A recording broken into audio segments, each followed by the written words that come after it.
Different car companies use different forms of all-wheel drive.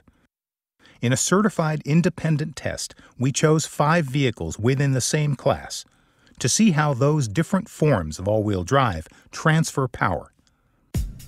In this specific ramp test, the 2 front roller mechanisms and left rear rollers are freewheeling to simulate slippery road conditions, offering virtually no traction. And by covering the right rear rollers, we leave that as the only source of traction.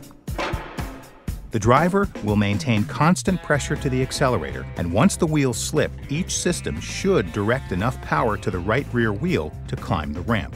First up, Nissan and its intuitive all-wheel drive system. In the intuitive all-wheel drive system, power is flowing to all wheels, and we can see it trying to shift more power to the right rear wheel, but it's not enough to move the vehicle forward. Next up, Honda and its real-time 4-wheel drive.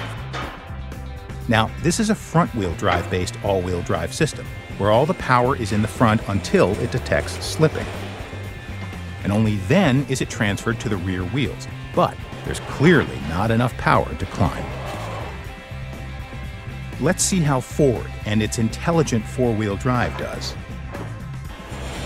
The driver is maintaining constant pressure to the accelerator, but the vehicle appears to surge as it tries unsuccessfully to send power where it's needed most. And did you notice the side-to-side movement? That's called torque steering, and is often due to an asymmetrical drivetrain, where the left and right front axles are different lengths, and the driver has to fight that torque to keep the vehicle in line. How about Toyota and its on-demand 4-wheel drive? As in all these vehicles, the driver is maintaining constant pressure to the accelerator.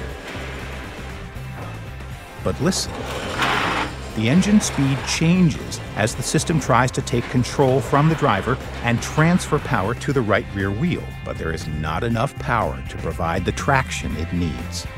Finally, let's look at Subaru and the symmetrical all-wheel drive system.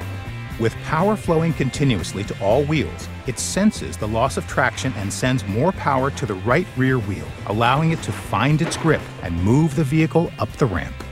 This is a unique test, but by focusing on one wheel, we can clearly see how different systems react to a loss of traction and where their power is actually transferred.